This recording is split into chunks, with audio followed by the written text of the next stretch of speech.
Anyways, hi. If you be following me, you know that I recently graduated from the Department of Surveying and Informatics, Faculty of Engineering, University of Lagos, with a distinction in my MSc. That happened in January. I did my convocation in January.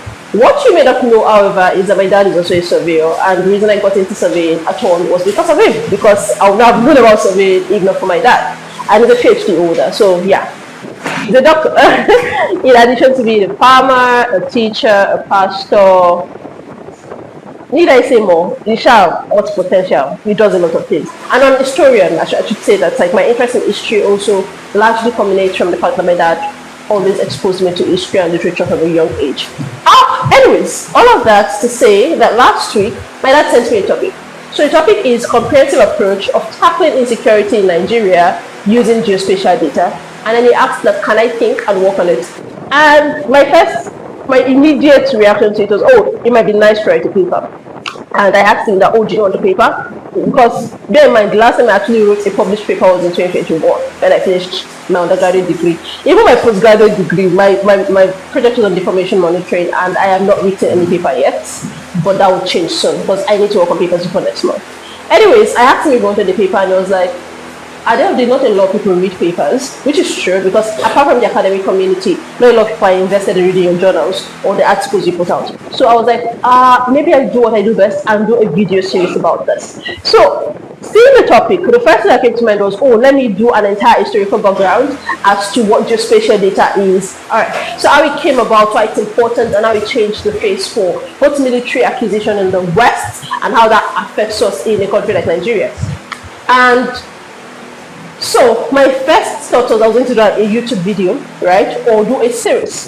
But if I was going to do a YouTube video, I was going to start by telling you what GPS is, global positioning system, or geospatial positioning system, depending on how geographic positioning system, depending on how you want to look at it. We go with geospatial these days, and how GPS came about, how the inclusion of the GPS alone changed how America was fighting wars with Russia and everything as far back as like the early 1900s, right? I can't remember the exact dates right now because this search or something that was maybe year 2, year 1 to like 2017. But basically, the advent of GPS meant that people didn't have to physically go to war in order to, actually pinpoint adequate locations. So while the West developed GPS, Russia, which technically you could say they're part of the West, they developed GLONASS. So we have GPS, we have GLONASS, we have different things, different satellites that we're operating, and they'll put in military positions or within war zones for the monitoring to be made. And right now, the global West and the global East, by the global West I mean America and the rest, by the global East I mean Asia, both sides or both segments have developed crazy advanced system for not just global positioning, for not just monitoring, but for everything tech, everything environmental, no matter what it is that you want to think about, right? So they made use of geospatial information and geospatial data. And in case you're wondering what geospatial is, geo is basically code for geography, and geography is basically the study of the earth. Spatial is 3D information. When they say something is spatial, so this table is like a spatial object because it has height, it has depth, and it has length. So if you can see something in 3D, that's spatial information basically. So think of geospatial as 3D information about the earth. That's the simplest way I can define it for you. So using geospatial information, using satellites and all of these things, we can basically get accurate information about places on the earth without having to be there. My focus in my master's program was remote sensing and photogrammetry, and basically the core idea behind remote sensing is the ability to get or gather information about a particular location without you actually being in that location. So if I am here and I can tell you what's happening in Enugu because I have satellites in Enugu monitoring some parts in Enugu, I am collecting remote information about Enugu from here, and that's remote sensing. Photogrammetry is largely, people differentiate from remote sensing by considering them basically brothers and sisters, and photogrammetry is basically just getting information from photographs, right? So, and photographs can include area photos like satellites, can include drone imageries. I use drone imageries in my undergraduate project, and I use drone imageries in my postgraduate project as well, so you can see I really like drones. Basically, the ability to be able to form 3D information from the drone imageries and and use the information you get to translate into something on the earth or something that is useful. That's basically the idea behind like how satellite imageries work and how remote sensing and photogrammetry works. Now, to the actual topic that my dad sent to me, because I've been yapping a lot. Comprehensive approach of tackling insecurity in Nigeria using geospatial data. Now that I've explained what geospatial data is to you, I think you should be able to understand why, to an extent, you can picture how we could use this for insecurity or to solve the problem of insecurity. Also, remember that we started this entire discourse with war. Like when America was fighting wars back then, how were they able to win certain wars against maybe the Russians or the Cold War, the Soviet Union, all of these things. It was not just by flying bomber jets or fighter jets. It was because they were able to, accurately gather information. And also, if you have ever wondered, why do we have satellites in outer space? It's because satellites in outer space can basically cover the entire world. So there are certain satellites out there, like Landsat, because Landsat is probably the most popular. Like Landsat, and Landsat is, I can't remember the exact person that created Landsat, but I know NASA also uses Landsat, right? And like basically it's global, like the data is actually open source. There's a Landsat site if you want to see images of around the world. You can go to Landsat images, and Landsat has been operational since around 1950 or 1970 something. The most recent Landsat, which is Landsat 10, not 8, right? Oh my God, I need to fact check some of these things because again, it's been a while. The most recent Landsat I know it has thematic information, so you can see TMI, so you can see information not just in RGB. RGB is what our phone cameras capture, right? Red, green, blue, spectrum. I want to explain this thing without boring you and getting too technical, but basically, light exists on a spectrum. What we call white light is actually a combination of a lot of colors. White light is not just white light. So red, green, blue is what the human eye can see. There are certain animals that can see in ultraviolet, that can see ultraviolet rays, that can see infrared rays. I think dogs can. I'm not sure about cats, some other animals, but we humans are only able to see the visible part of the electromagnetic spectrum, which is RGB. And that's our phone cameras, for instance, are capturing RGB, like they capture red, green, blue. And that's if you go to the contrast setting of your phone and you want to edit a picture, for instance, you can increase saturation, you can adjust red, green, and blue. You're not adjusting ultraviolet or microwave rays in that sort of pictures. And this again is another topic entirely, so let me come back to this actual topic. Right. So when you think about the fact that like GPS was built, am I spending too much time or can I continue?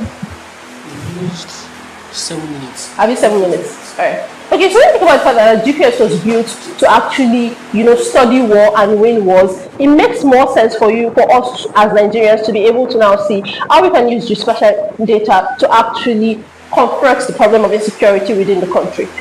But to give myself a little bit of structure, which I have not given myself in the first 7 minutes, what I did was to put this topic in Gemini and see if Gemini could give me a structure to it so I can talk about it with you guys. So I put the topic in Gemini. Gemini goes, because Gemini is currently my favorite AI tool. I abandoned ChatGPT immediately I said it's Gemini.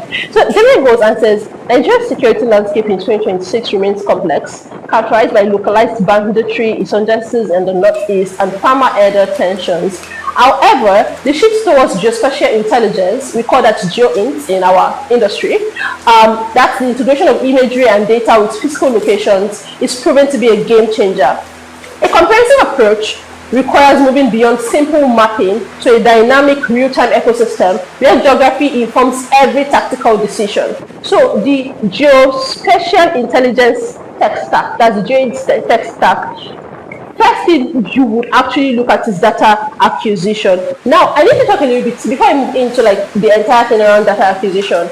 Everybody here or anybody watching this, I'm pretty sure that even if you do not have any idea of how geospatial information works, you should be familiar with Google Maps. At least one time in your life, you've opened Google Maps to see, where am I going to? The road I'm going, is there traffic there? This, that. Google Maps is a combination of geospatial information. It's collecting information about areas you're going to or areas you have, and then giving you the best ways to get there, right? So, the GeoInt tech stack, data acquisition, to tackle insecurity, Nigeria must leverage a multi-layered data collection strategy. And the first strategy involves satellite constellations. So if we utilize, and this is Gemini's suggestion, if we utilize Nigeria Sat1 and partner with commercial providers like Maxa or Planet for high frequency revisit times. So when it comes to satellite imageries and all of these things, we have things that we call We have like temporal resolution, spatial resolution, spectral resolution, and radiometric resolution. These are things that have to do with like the quality of images that you are getting from the satellites, and basically what each one represents, because revisit times has to do with temporal resolution. Temporal resolution is how many times the satellite actually visits this place. So there are certain satellites in space, right? Like I think Landsat 7, Landsat 8, Landsat 9 that have revisit times of maybe twice in 24 hours over like a particular location. So if a satellite revisit time is just once in 24 hours, you can to a very large extent know that the satellite that has twice in 24 hours will give you better information than the one that has just once in 24 hours. Does that make sense? If it doesn't make sense, don't worry, I'll try and break this down in another video. So if we partner with global providers for high frequency visit times, this would allow for change detection analysis to spot new or unauthorized settlements or forest clearings used as bandit camps. And now, the entire idea again, you know, what we're talking about, or what we're trying to tackle is insecurity, in Nigeria using geospatial data. So the first suggestion from Gemini is that for our data acquisition and data collection itself, we need to start, looking for either satellite collections or satellite information that have high revisit times.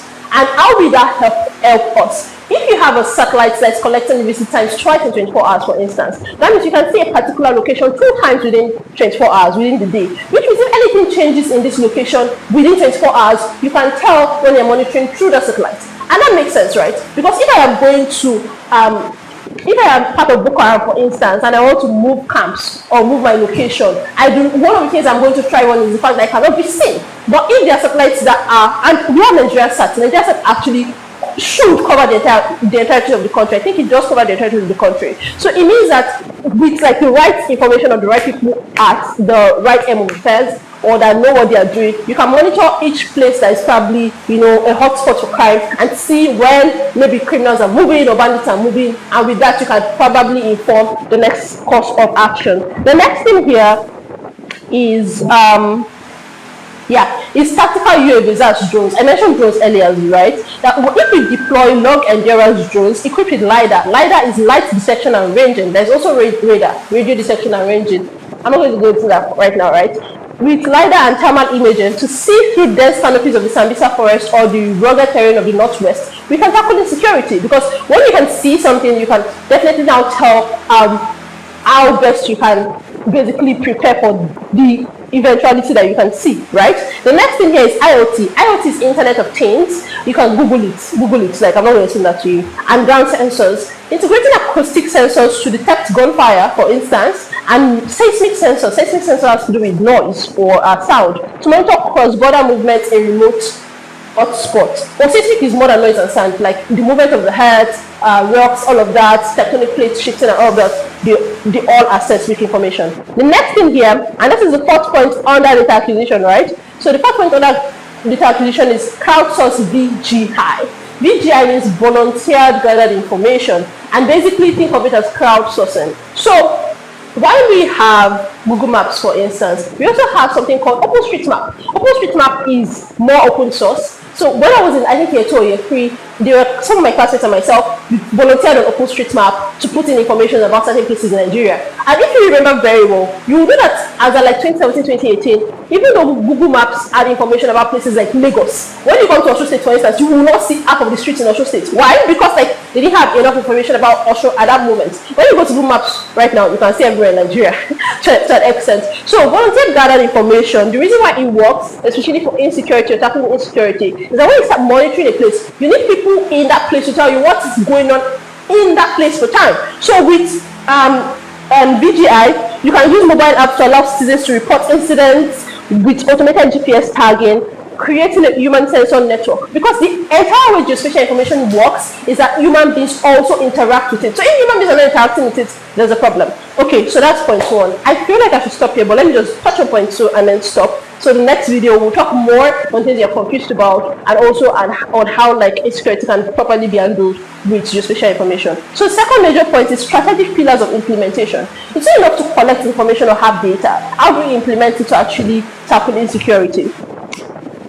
Here is predictive policing and hotspots. So if we do analysis instead of reacting to attacks, so if we can analyze an hotspot, maybe in Borno State, for instance, there's this village that has been attacked 4 times in the past. Now we profile them. Now we know likely when they will be attacked. We already see a pattern to how the bandits are operating. There's a way we can analyze them and proactively, protect people in that state instead of reacting to what bandits have already done. So if we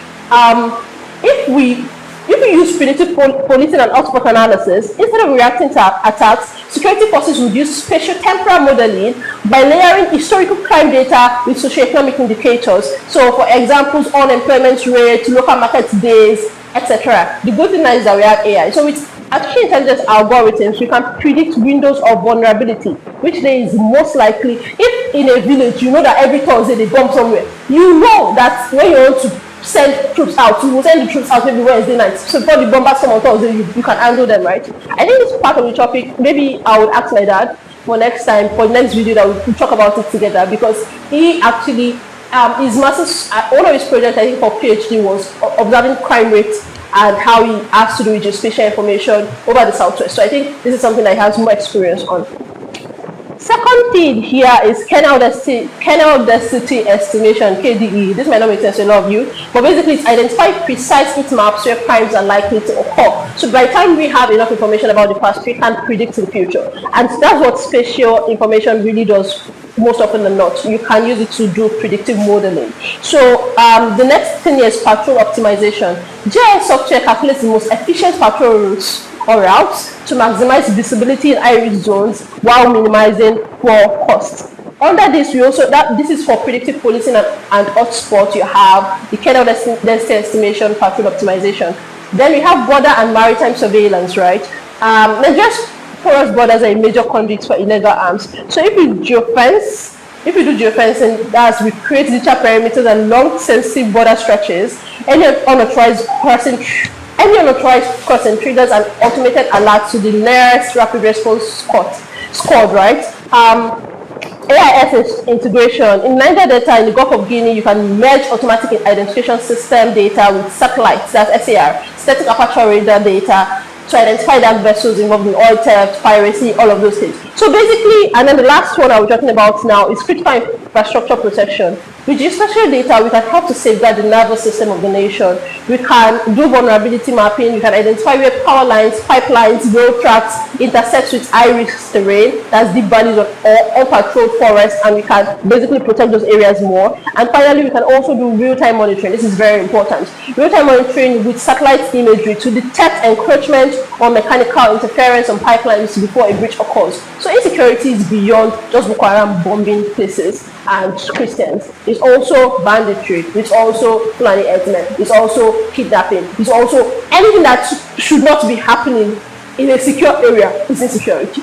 And with geospatial data, there's an actual combination where we could use geospatial data to actually fight a world of insecurity. And Nigeria is giant of Africa. We are probably giant in many things, but I think if we really put our heart and our souls to it, we can actually protect our people, protect our country more, and become a more secure nation. Lagos is becoming a smart city soon, and some other states are trying to be smart cities, right?